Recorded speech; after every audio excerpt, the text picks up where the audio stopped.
Hello friends, today I'm in Teotihuacan, about an hour north of Mexico City, along many toll roads. To pay a toll about every 5 minutes.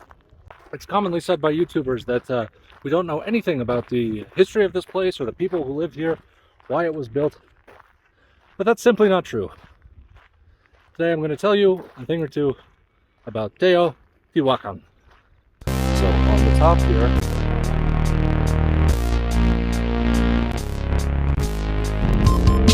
there's a big cliff. This is a barrel cactus. A massive amount of agricultural terracing.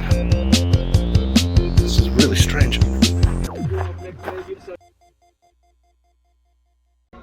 So this is the Temple of the Moon behind me, and it is called that because that's what the Aztecs called it, and we're not sure if that's what it originally would have been used for, but there would have been a statue on top of it inside of a temple with the dedication to the goddess of the people of Teotihuacan, which is unique to the city of Teotihuacan. And then there's this plaza, and it would have been covered with all kinds of temples and palatial residences. As you can see, there's all around here smaller pyramids. And this is a palace.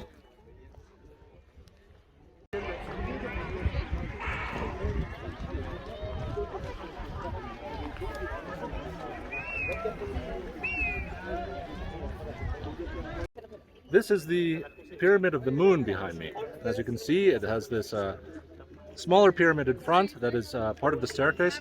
That's the older part of the structure, and it would have been built up over many years. They found, when they dug into it, somewhere in the middle at the bottom, that there was a very, very old structure from the times BC. This is the most visited pyramid in the entire planet Earth, and there are thousands of people here. There would have been upwards of 100,000 people here when the city was still inhabited, when it was first built, which was around from the year 0, let's say, to the year 500. That was the most important time. They keep expanding that number because they keep doing excavations and finding more and more of the city. But everything around here is completely just mounds of ruins. So besides what's excavated, there's also just ruins as far as the eye can see all throughout this valley extending into the horizon.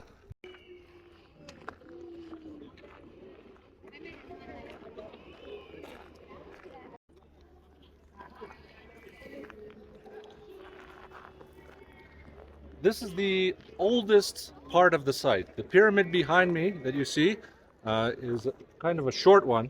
All of these are all relatively short, even though they're larger than lots of other pyramids in other ancient cities. The little platform in front of this pyramid was the first thing that was built here, already in BC times.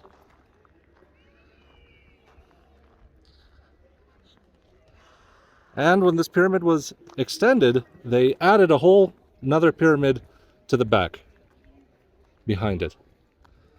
And this would have been built up over many, many years in layers, like an onion. What's amazing is when you approach this pyramid, which is the oldest structure at its core, you can't even see the one behind it. So if you were just climbing up this, you wouldn't even know that there was another one back there. Here is probably would have been a large temple in front of the pyramid where rituals would have taken place in this plaza. Back there you get an idea of what it would have looked like before it was excavated. Cactuses growing on it, and just a general state of disrepair. A lot of repairs had to happen here. Back there you can see there's a water spout, which was a feature of pyramids. It's hard to say if that was added during the reconstruction or not. But a lot of this is restoration work, reconstruction work that was done, I believe, in the late 20th century. From here, the large pyramid, the Pyramid of the Sun, looks very similar to the hills that are behind it. Although it would have been plastered and probably painted red. You can see that there would have been some buildings at the base of these large pyramid structures. These are, of course, not like Egyptian pyramids, which end in a point, but these are technically known as pyramidal foundations, and there would have been a building on top of each of them. This is the typical Talud-tablera style of architecture that began here and was exported all across Mexico.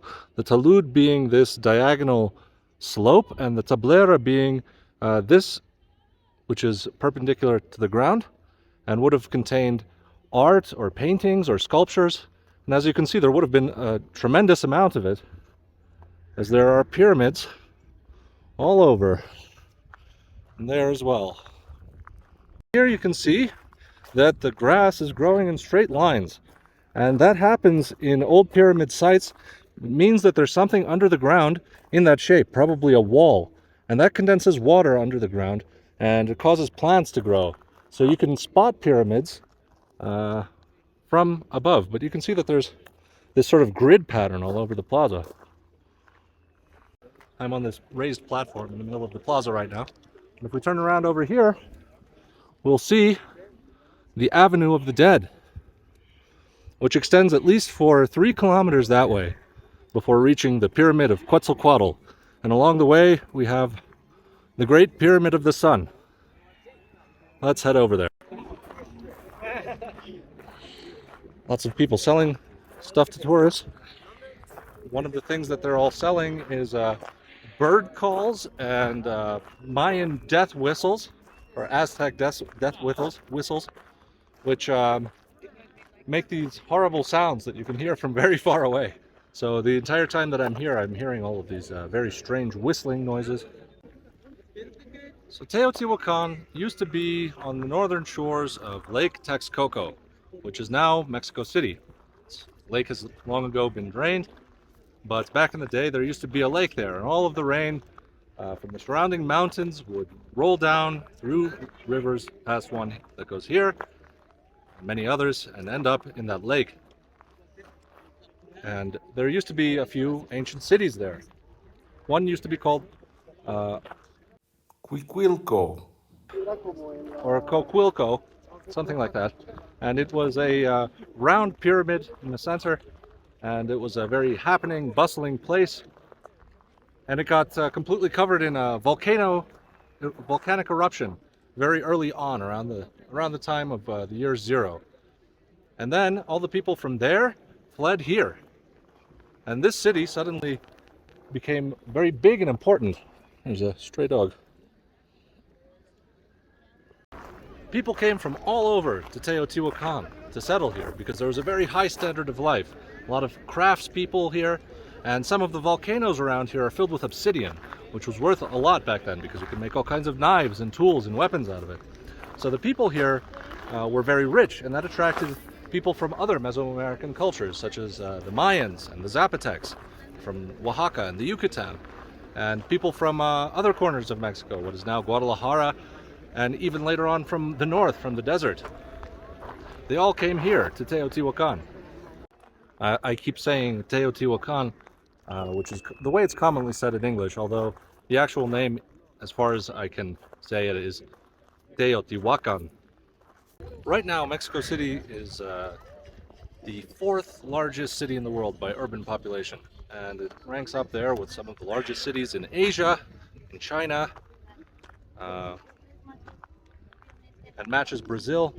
And back when this city was built, back around the year 0, this would have been the largest city in all of Mesoamerica, and the largest city in all of the Americas, they think, even though all those estimates are constantly changing. So it would have been the largest city not only in the Americas, but one of the largest cities on Earth, just behind Rome and some cities in China and India. Here along the Avenue of the Dead, you can see that there are hundreds of people walking around. So there would have been hundreds of thousands of people back in the old days. And here there would have been the main ceremonies and processions on certain ritual days. This entire city is built in accordance with the 260-day calendar of the Mesoamericans, and honors that calendar by being aligned to particular sunrises and sunsets in April 19th and I believe it's August 26th. These are the 2 days which are about 260 days apart and also mark the beginning and end of the rainy season. This is the main drag of Teotihuacan, and there would have been all kinds of temples and important buildings here, and just off of this street on the other side there would have been the houses of priests and other important people in the city. The city was divided into 4 quarters for different ethnic groups that lived here: the Zapotecs, the Maya, and so on. And it's kind of a mystery of how the city was ruled and who was in charge. As far as we know, there's not really any evidence of there being a king or any other sort of singular great leader, even though most of the cities in Mesoamerica and much of the rest of the world at that time were ruled that way. But they think that maybe because of this diverse group of people who lived here, that they had some sort of committee, or they ruled all working together. And here we have some of the original painting. You can see a painting of a jaguar, which was considered kind of an evil creature in this society. All of these buildings would have had similar paint, especially in red and green, the colors of the city.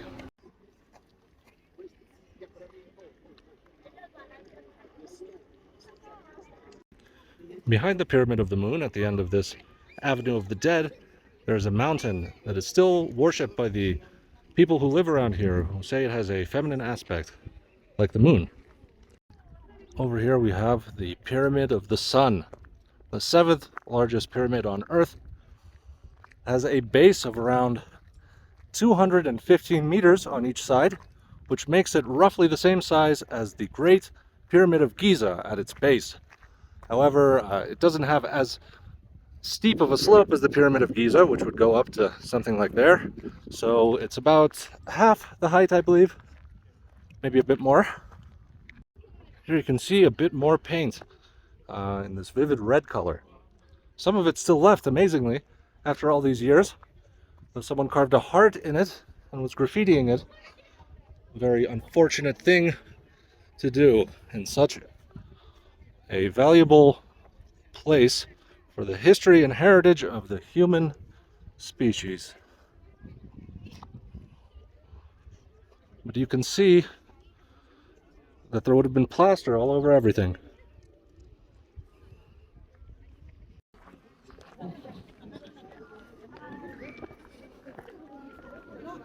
Always go up a pyramid in a zigzag.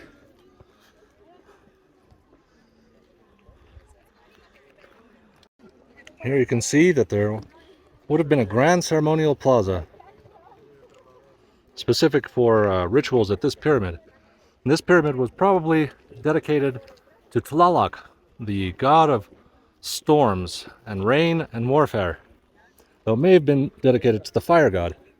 There was a giant stone brazier found that seemed to indicate that it was related to fire rituals. And things probably would have been burned here at this altar in front of the pyramid. Oh, someone's playing pétanque here. That's unexpected, but it's a good place for it. This is mind-bogglingly large. You can see that there are some tunnels. These may have been the tunnels that led to the underworld. Some of the decorations which would have adorned the pyramid. You can see all of these tiny rocks up there on the surface, and those would have held in place plaster, but some of them would have also been places where these stone lintels would have been part of the tablera.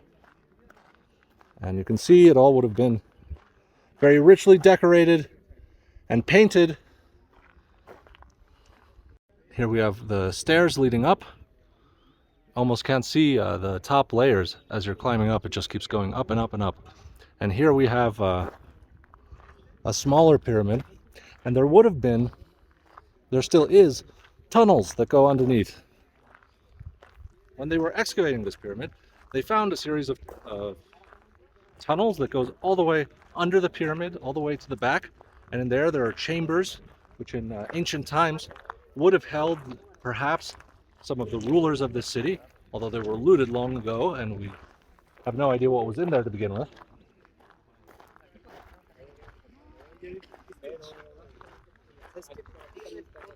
Over here, I believe you can see the entrance to that tunnel. Sealed off now. Amazingly, you can see a little bit of red paint still inside some of the decorations. Here you can actually see a bit of the slope, the original slope of the pyramid. A lot of this is reconstructed, so it gives you an idea, a vague impression of what it would have been, though. Would have been much more marvelous and spectacular back then, with all of the paintings and sculptures, and of course the rituals and the fire. Now, the amazing thing about this one, the Pyramid of the Sun, as opposed to the Pyramid of the Moon, not only is it much larger, but most pyramids tend to be built up in layers over many, many years. But when they started excavating into this pyramid, they dug a tunnel through the back and went all the way to the core, expecting to find layers of older structure, and they did not. This was built in one go. There's another argument that there may have been some sort of king here who would have overseen such a monumentous public work. Before COVID, you were allowed to go to the top, but it seems that they still haven't reopened it yet.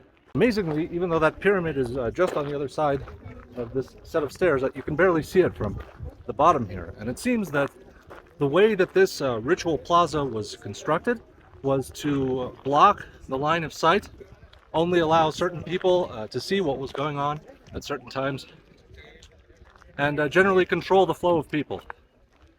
There would have been very spectacular rituals here. Parades involving thousands of people in brightly colored costumes and all kinds of drums and music, things burning, incense, things being offered, people singing, shouting, screaming, praying. Looks like here you can also see some red paint on some stucco at the base, which would have been the first part to be buried and thus is generally the best preserved. Up here there would have been statues. Now, one of the things that strikes you when you're here is not only that it would take a tremendous amount of human beings to put all of this into place, tremendous amount of skill, architectural knowledge, craftspeople to make all of these statues and paintings, but it also would have required a massive amount of planning and coordination. Everyone had to be working together to pull this off. There's some original plaster and paint at the bottom of the stairs, it looks like. Probably all reconstructed on top. Even just the amount of work that was necessary to excavate and conserve and repair all of this stuff is mind-boggling. Looks like here we have some of the original pavement, paved road. There's some pottery. There's always going to be pottery in these sorts of sites, even though there have been millions of people who have walked down this Avenue of the Dead even since it was excavated. They haven't picked it all clean just yet. Here in this building you can see there's some layers of plaster, which is pretty much like cement. You can see it in place. And it gives you an idea of some of the features that would have been inside of these buildings. However, you can also see that at the palace, where I'm going to go next. You can see that the building material of choice was volcanic rubble. Because these rocks are porous, I imagine they're lighter and easier to carry than solid, heavy rocks. Someone has made a ritualistic circle around this anthill. Not a very informative sign. I'm going to go into this palace in a second, but you can see what a building would have looked like on top of these staircases. They would have had columns, they would have had roofs made of wood, walls, and there would have been large buildings. Here on the edge of the palace we have a giant sculpture of a serpent. Quetzalcoatl. This is just a guess of what the roofs would have looked like, I think, because none of this would have survived some 1500 years since the city was burnt down, about 1200 years since it was abandoned. But here we see some of the original painting, which is in red, a sacred color in Mesoamerica, which was often used in ritual sites. Here you can see the shape of birds that's outlined on these stones. You can see those there and there. Here. Quetzalcoatl is the name of the bird god, I believe. You can see the carving, all of the feathers of the headdress. Courtyards were a common feature in the architecture of this city, in apartment buildings, but also in palaces like this. So you see lots of quetzals and owls. Those are the two main birds that are there. The quetzal also being the sacred bird of the Maya in the Yucatan. You can see that there's some obsidian stones. There would have been jewels in place. Still a couple of them left here and there. You can see how the ruling elite would have a view out onto the plaza, which would allow them to observe the rituals that took place there.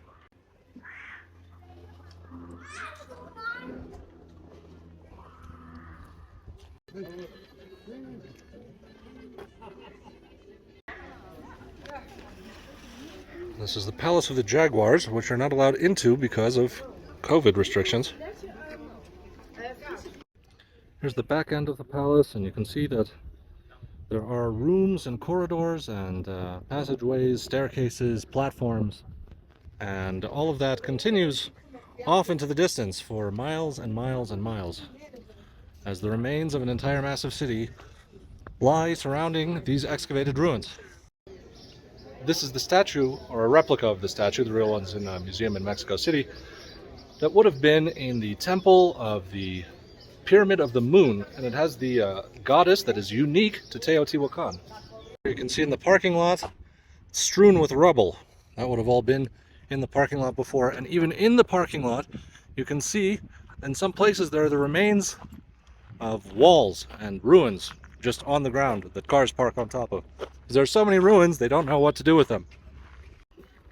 Here's the far end, and you can see the Pyramid of the Sun and Moon all the way down there, several kilometers away.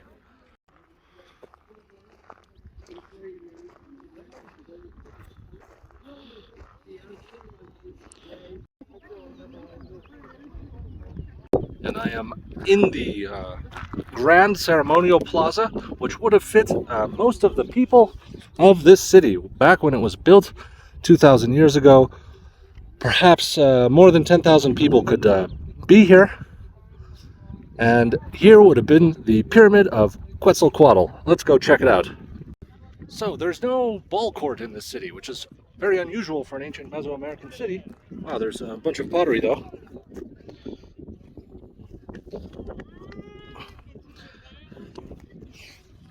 And they suspect that this Grand Plaza may have been the ball court. The people would have run all around here. People would have been sitting on all the edges, which would have made it the largest ball court in all of ancient Mesoamerica.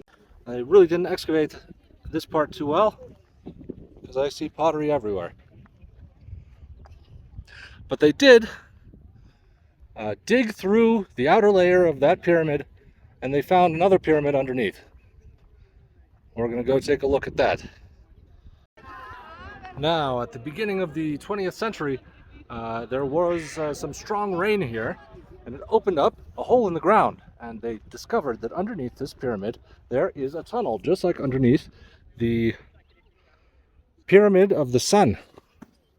And it turns out that it was a very old tunnel, and that tunnel was closed, sealed, when they built this pyramid, which would have happened almost 2,000 years ago. And in that tunnel were found all kinds of treasures, all kinds of offerings that came from very far away lands.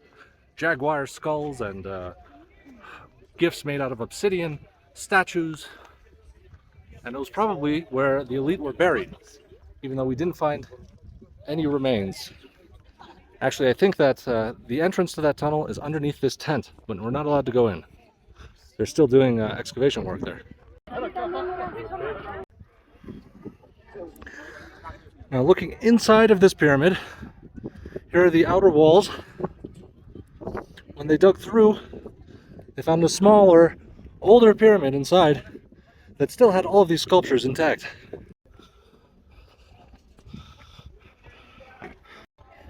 So looking behind me, you can see the facade of the second level of the pyramid. That was the second pyramid that was constructed.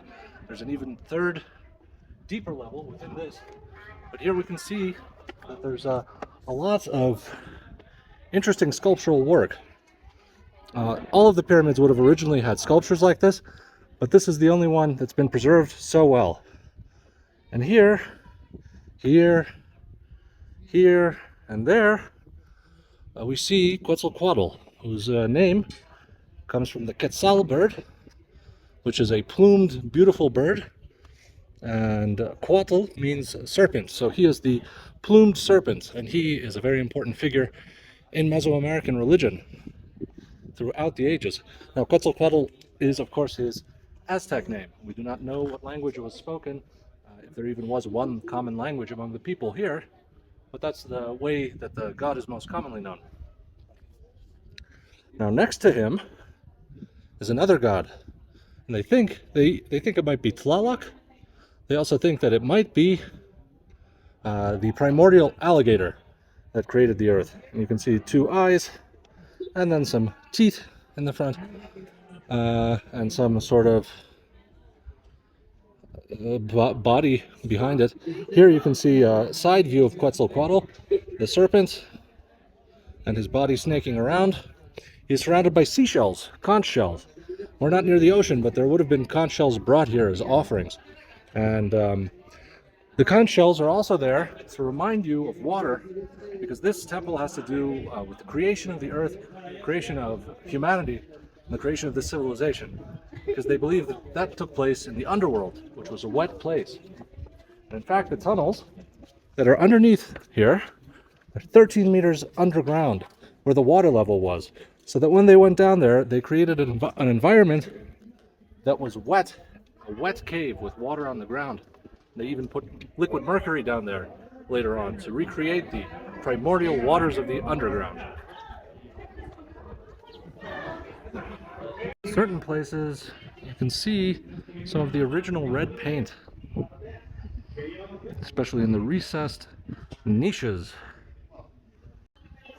Here's the side view of the what could be an alligator, and you can see it has scales and a bunch of teeth and the typically square face of what an alligator might look like. And even though this is a huge pyramid, you can see that this outer layer was quite a bit further out, and this one would have been even larger because it would have gone all around this one in the form of a square. Although it was destroyed with the ages.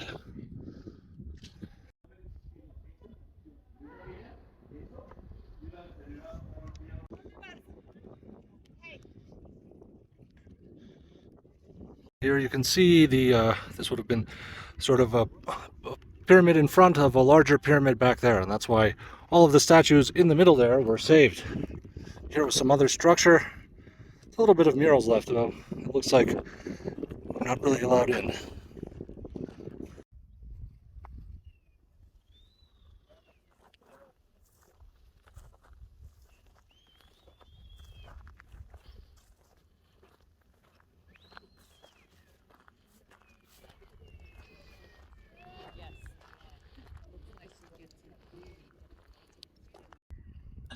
Very well preserved stucco, although you can't see any painted images on it anymore. This is a part of the site that not a lot of people go to because there's no pyramid here. This is called the Eastern Plaza. And you can see that it's a great building here. It was probably a palace of some kind. And over there, behind me, the Avenue of the Dead is broken up with stairs on that side and on that side. That creates a great plaza as well. And over here we have sort of a labyrinth of rooms. Looks like you're not allowed to see too many of them. You're not allowed to go in them. But I think just walking around a little bit gives you some impression of what it was like. This would have been the courtyard. Lots of rooms over there. Of course, there's a great view of the Pyramid of the Sun.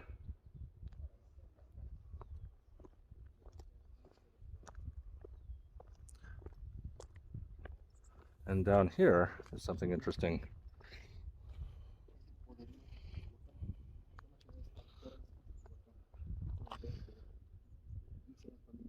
Here you can see that there are statues of a snake with its forked tongue, and over there of a jaguar. There would have been another one over there.